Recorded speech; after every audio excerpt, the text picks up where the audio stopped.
So this is a fun little shoot that I did to try Kodak Vision 500T in a C41 process for the first time. I specifically wanted to see how it would handle colors, artificial lighting, and low light exposure after being developed in a C41 home process. I'd shot plenty of Kodak Vision 250D in the past. I went through an entire bulk roll at one point and processed all that at home in C41 and always had really decent results and was happy with what I was getting with that. These Vision 3 films are designed for an ECN2 process, however, so when doing this at home I need to remove the remjet layer first, which I just do with a bicarb soda rinse, and then process in my Unicolor C41 kit as I would with any other color negative C41 film. I exposed this roll at 500 ISO, developed it, digitized it with my 5D Mark IV, and converted it in NLP. I did underexpose some of the shots, some by choice, some just because of the low light and the lens I was working with, which especially came out quite grainy. So the film overall being processed in C41 I think gains a bit of extra contrast compared to if it was done in ECN2. In terms of the color shift, there wasn't too much of that. The color balanced out okay considering it was a tungsten film. Some of the shots on the other hand I actually overexposed a stop or two, and they definitely came out looking a lot cleaner compared to the shots that were exposed at the darker settings. So I used my Leica M4 and my Zeiss 35 and 50mm lenses. I had my friend Mario model for this shoot, who is also currently my housemate for a while, and the idea centered around this concept I came up with a while ago about this character who's perhaps struggling to invent or work on some kind of machine. It's kind of like a dark comedy, someone who's maybe completely obsessed and going crazy trying to achieve this certain goal and then having to give up and start all over again.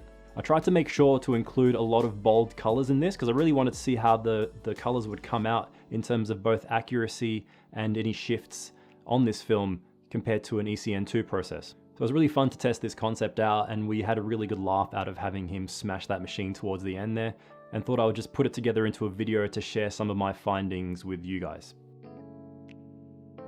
So I finished with some low light portraits on the 50mm towards the end and had decided to use a red gel for some reason, and in hindsight that didn't work too well. It was just way too much red, especially combined with the red shirt, and I think it needed extra exposure given that I had used just a single colored gel with those shots. But there was an extra shot at the end of the roll that I used just to finish things off, and I actually kind of like that one. It sort of has the reflection and the neon light. So what I learned personally from testing out 500T in a C41 process for the first time is that it can work quite well. It can work just as good as 250D, but probably requires even more careful exposure and use of color temperature in terms of the lights and the scene that you're exposing for. But with more careful reduction of contrast in scene, I wouldn't hesitate to use it in a C41 process again. I have shot 500T from Silbersal's 35, which is developed in an ECN2 process. And if you look at some of these shots I got back from that roll, they do definitely look a lot smoother and less contrasty and grainy from that ECN2 process. But that's just something you need to consider and keep in mind when cross-processing film.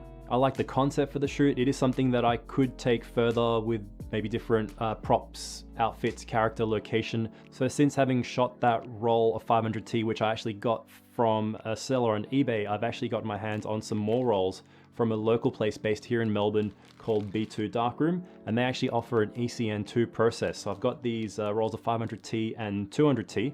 So I'm gonna shoot some of these at least, send them back, do the get the ECN2 processing done, and it'll be interesting to compare some of those results with the C41 process that I'm doing at home. So I'm really looking forward to that and sharing some of the results from this with you guys in a video somewhere down the track. Let me know your thoughts on the shots on the C41 process that I showed you earlier. If you have any other questions about the process, feel free to ask me in the comments or join the Pushing Film Discord server, which I'll put a link for in the description. Thanks for watching another Pushing Film video, and I'll see you in the next one.